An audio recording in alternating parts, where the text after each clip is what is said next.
성도 여러분, 계속해서 창세기 말씀을 조금 더 큰 그림으로 읽어가도록 할게요. 자, 오늘 아침에는 제가 이런 걸 묵상해 봤습니다. 성경에서, 특별히 창세기에서 하나님께서 직접 내려오셔서 말씀하신 내용들을 한번 살펴봤어요. 개략적으로 살펴봤어요. 살펴볼 때에 그 목적이 있었습니다. 도대체 아브라함에게 나타나셔서 하나님이 하신 말씀은 무엇이었을까? 뭐 여러 가지가 말씀하실 수도 있었잖아요. 이삭에게 나타나셨던 말씀은 얼마나 많고 또 어떤 말씀이었을까? 야곱과 관련하여서 나타나셔서 하신 말씀은 무엇이며 내용은 그리고 그때 하나님의 강조점은 어디에 있을까? 요셉에게는 하나님이 직접 나타나셔서 하신 말씀이 있었을까? 있었다면 무슨 내용일까? 제가 보기에 요셉과 관련하여서 하나님이 나타나셔서 말씀하셨던 게 기억이 잘 안 나거든요. 야곱은 많았던 것 같고요. 아브라함은 더 많았고, 이삭은 별로 없었던 것 같기도 하고, 이런 것 때문에 궁금하여서 창세기 12장부터 50장까지 말씀을 한번 훑어보았어요. 내용이 이러합니다. 자, 먼저 아브라함이요. 12장에 나타나셔서 아브라함에게 말씀하시죠. 너로 큰 민족을 이룰 것이다. 내가 복의 근원이 되게 할 것이다. 13장에 가서요. 땅을 줄 것이다. 자손이 땅에 티끌 같게 할 것이다. 15장에 가서 그 방패요. 큰 상급이다. 내가 너에게.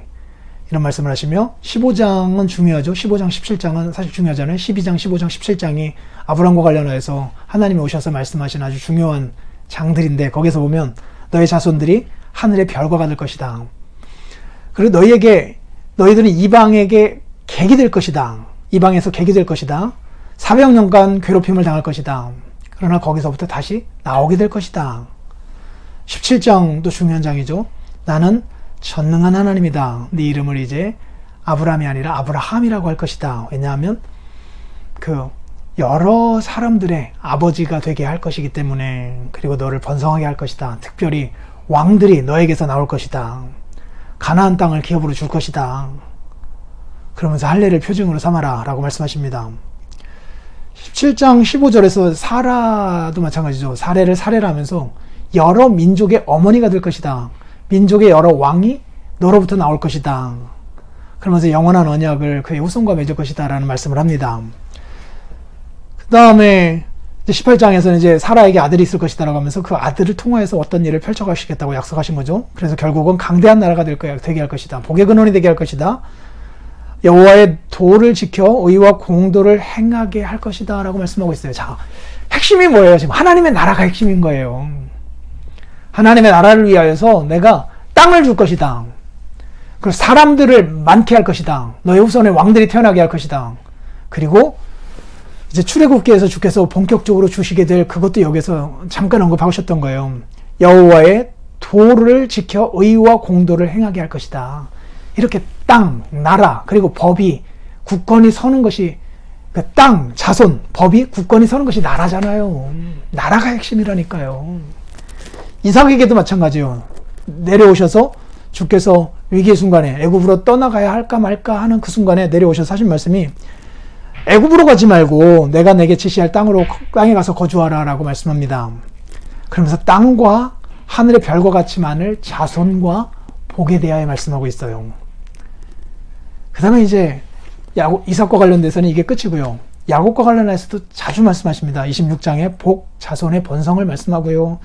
28장에 자손이 땅에 티끌같이 될 것이다. 복의 근원이 되게 할 것이다. 31장에 이곳을 떠나 출생지로 가라라고 말씀하시면서 이제 이스라엘 이름을 계명시키면서 35장에 가보면 나는 전능한 하나님이다. 아브라함에게 하셨던 말씀하고 똑같죠. 생육하고 번성하라. 왕들이 너에게 나올 것이다. 땅을 줄 것이다.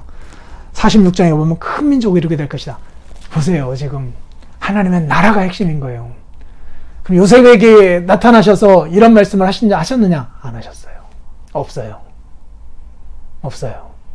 어쩌면 그래서 아브라함과 이삭과 야곱에게 하나님께서 주셨던 계시의 빛을 요셉은 충분히 알지 못하였던 것 같아요. 그래서 내가 아버지의 집을 이제는 잊어버리겠다 라고 하는 므낫세 이름을 짓게 되었고, 내가 수고한 땅에서 즉 애굽에서 나는 번성하게 될 것이다 라고 말하였잖아요. 나사라는 말이 잊어버리다라는 거거든요. 그리고 파르, 에프라임 할 때 파르, 이게 열매라는 뜻이에요. 근데 아버지 집은 잊어버리고 내가 수고한 땅이 애굽에서는 내가 번성하겠다라고 하는 그 이름 속에서 뭔가 아브라함과 이삭과 야곱의 하나님, 그리고 그들에게 언약하셨던 그 언약의 내용들을 기억하며 살아가는 요셉의 모습이 보이지는 않아요. 인간의 한계이겠죠. 어찌되었든 아브라함, 이삭, 야곱에게 나타나셔서 하셨던 말씀은 다 동일한 내용입니다. 이 관점에서 창세기를 읽어가는 것이 가장 뚜렷한 거예요. 이것이 다윗 시대에 이루어졌고요. 예수님 안에서 본격적으로 이루어진 거예요. 그러니까 창세기 핵심 메시지는 예수 그리스도를 통하여 이 땅에 이루실 하나님의 나라가 핵심이었다라고 해도 과언은 아닌 거예요. 내일 뵙겠습니다.